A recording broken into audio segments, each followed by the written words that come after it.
En esta segunda parte de la teoría de la prueba, vamos a revisar otros conceptos. He dividido este tema en 3 videos. ¿Cuál es la idea? La idea es que no rellenar de palabras y donde adolezca la comprensión, ¿ya? De tal modo de destacar de este tema lo más relevante, ¿ya?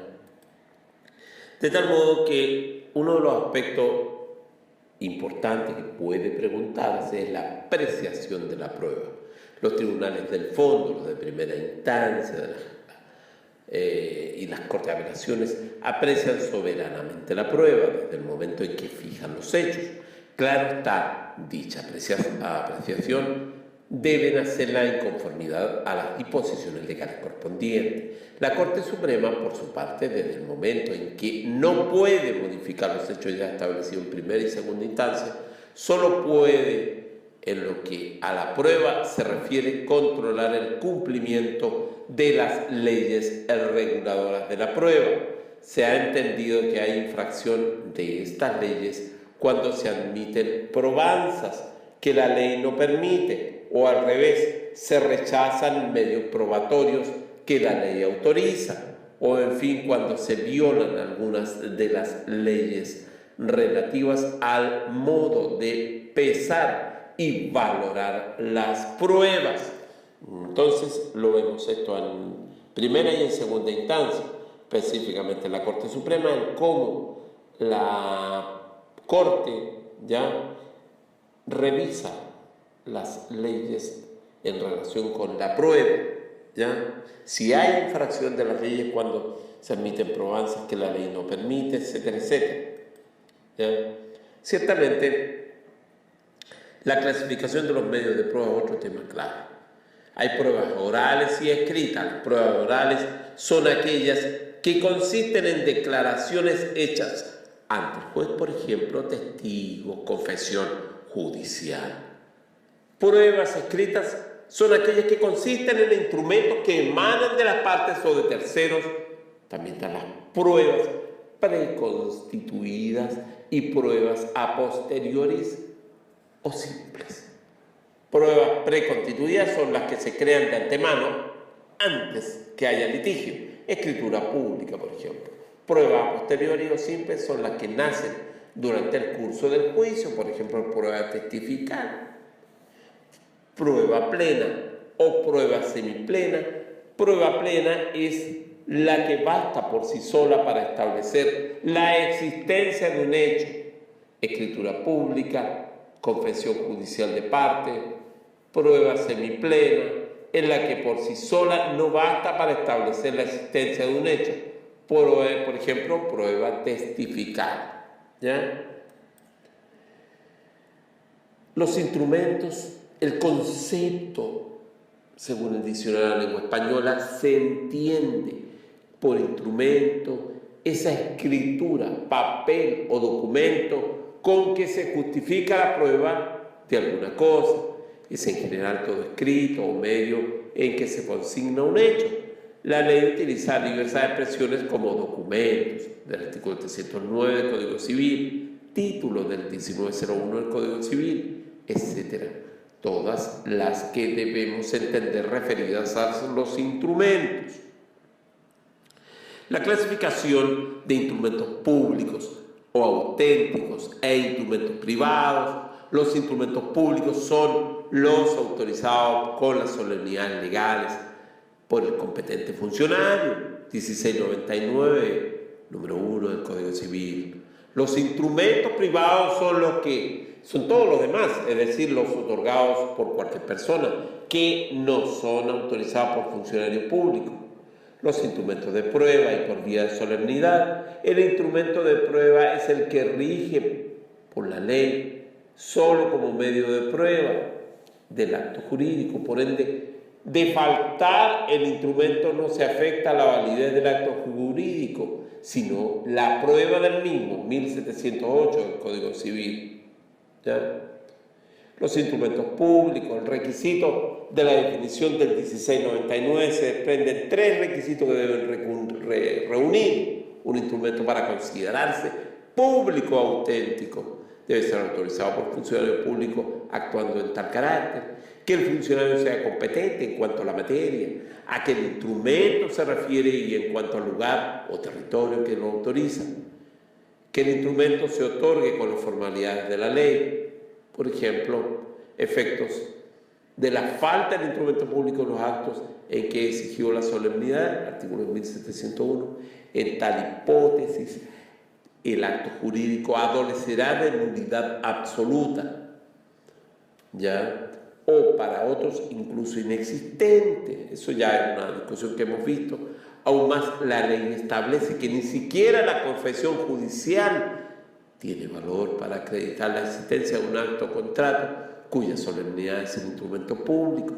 Si este se omite, artículo 1713, pero en ciertas circunstancias el instrumento público nulo puede convertirse en instrumento privado, artículo 1701.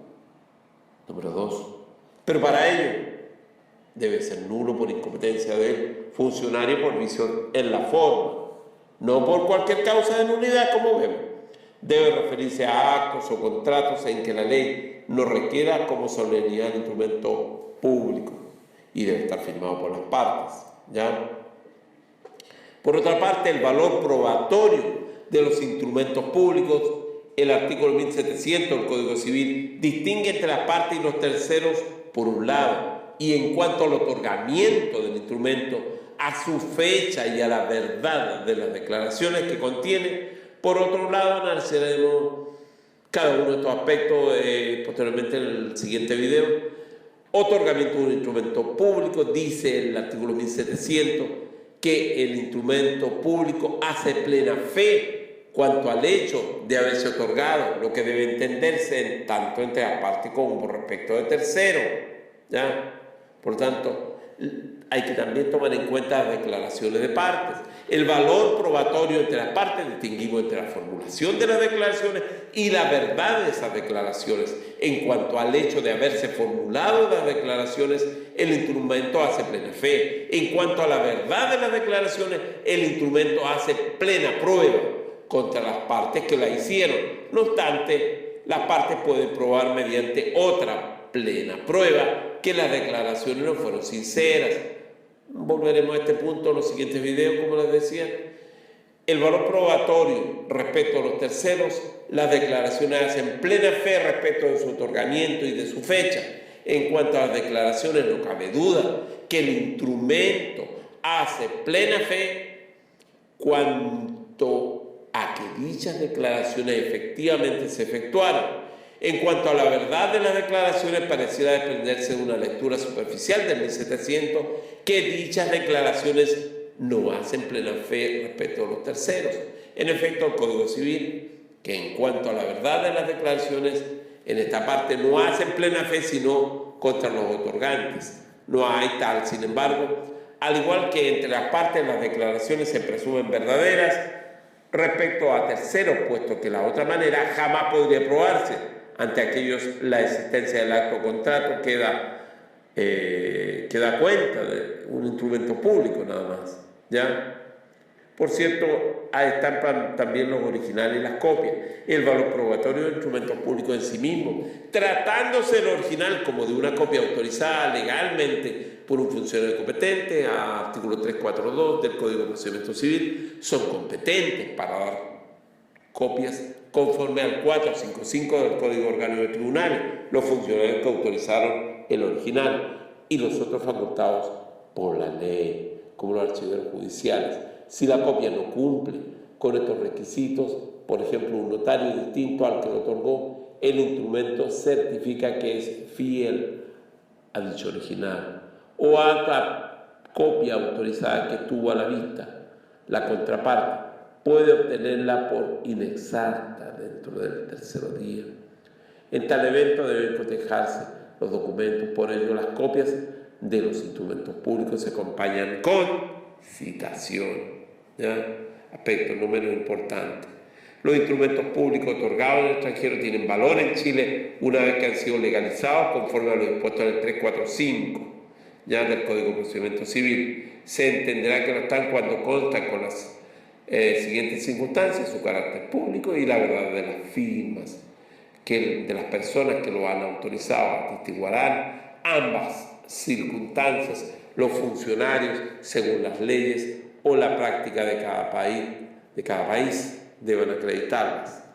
Por ejemplo, en la práctica me tocó una tercería sede penal y específicamente era de un vehículo cuya propiedad se había establecido, el derecho se había establecido en Bolivia y había que demostrar ante el tribunal que efectivamente quien reclamaba de la tercería era propietario, y para ello hubo que ciertamente no solamente legalizar el documento en una notaría, sino además legalizarlo en el consulado de La Paz con las firmas consulares respectivas, y además esto se pasa por el Ministerio de Relaciones Exteriores para verificar la firma del funcionario consular, de tal manera que de esa manera yo acredito ante el tribunal que efectivamente es un instrumento público otorgado al extranjero y que acredita el derecho de mi representada, ¿ya? De tal modo que hay otros aspectos también que no vienen al caso de citar, pero se lo cito como ejemplo dentro de la práctica. La escritura pública, el concepto del instrumento público otorgado ante el escribano e incorporado en un protocolo registro se llama escritura pública. ¿Quién de ustedes no ha visto una escritura pública? Todos, especialmente desde primer año uno las ve. El artículo 1699 del Código Civil, a su vez el artículo 403 del Código Orgánico de Tribunales la define como un instrumento público auténtico, otorgado con las solemnidades que fija el citado código por el competente notario e incorporado en su protocolo o registro público. El instrumento público es, por tanto, el género y la escritura, la especie de instrumento público, ¿ya? Los requisitos. Debe ser otorgado ante notario. El notario es un ministro de fe pública. El artículo 399 del Código Orgánico de Tribunales lo define como aquellos ministros de fe pública encargados de autorizar y guardar en su archivo los instrumentos que ante ellos se otorguen, de dar a las partes interesadas los testimonios que pidieren y de practicar las demás diligencias que la ley encomienda. El artículo 401 del Código Orgánico de Tribunales señala sus funciones y, en primer lugar, extender los instrumentos públicos de acuerdo a las instrucciones que de palabra o por escrito le dieron las partes otorgantes. Excepcionalmente, otros funcionarios públicos pueden autorizar determinadas escrituras públicas, como los oficiales del registro civil en las comunas que no sean asientos de notario. De tal modo que dichas solemnidades están establecidas en el 404, 413 del Código de Tribunales. Las escrituras deben escribirse en idioma castellano, ¿ya? Las escrituras deben escribirse con estilo claro y preciso. En ellas no deben emplearse abreviaturas, cifras ni otros signos de uso corriente, común entre nosotros abreviar y usar nomenclaturas que ni nosotros mismos nos acordamos. No pueden contener espacios en blanco. Deben dejarse constancia de la identidad con su cédula, salvo los recién llegados al país que pueden exhibir su pasaporte. La escritura debe empezar expresando el lugar y fecha de su otorgamiento, el nombre del notario que la autoriza y de los comparecientes, con expresión de su nacionalidad, estado civil y profesión, domicilio. Todo ello precedido la frase ante mí, característica de la escritura pública.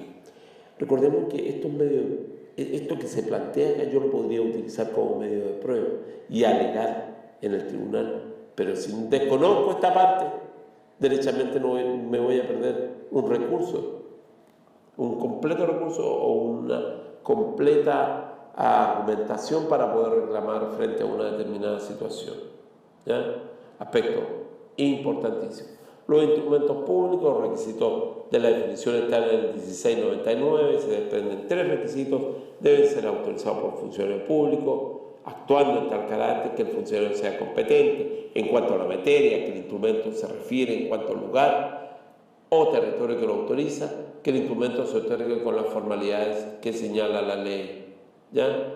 Los instrumentos privados, en su acepción amplia, instrumentos privados solo otorgados por particulares sin la intervención del funcionario público con tal. Ningún sello de garantía llevan en sí. Los autores exigen que el instrumento privado esté firmado por los otorgantes, porque la firma es el signo que demuestra que se pruebe y hace propio lo escrito. Sin la firma se sostiene que el documento no pasa a ser un borrador o un proyecto.